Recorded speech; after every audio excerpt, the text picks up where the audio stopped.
Students, how are you? We are discussing the second stanza from Frost at Midnight. The poet here enumerates his childhood memories. He talks about his childhood memories when as a child he was at school and he was at a village. What were his occupations and what were his occasions of joy and enjoyment, and how he spent his childhood, and what were his feelings and thoughts at that time.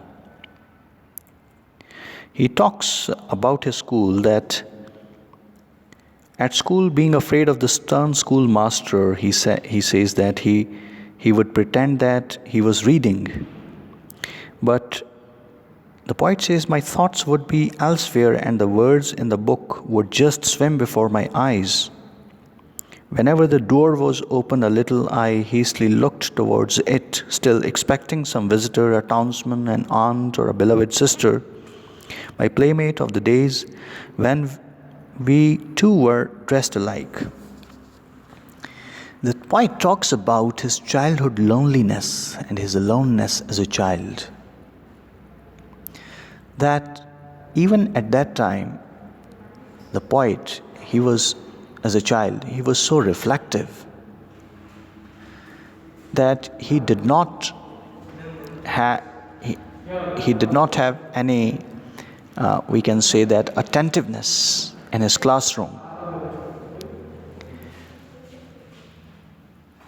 He would be reading from the book, but his mind was not there, and his mind was in the expectation of some relatives, some friends, that they might come and he might play with them in order to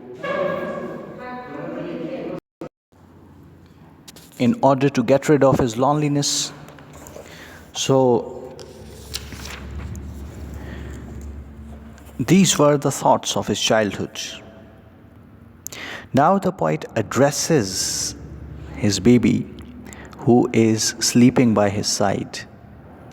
The poet is awake at night and he is in a mood of reflection and meditation, and he is perceiving a thin film of flame burning very low in the grate.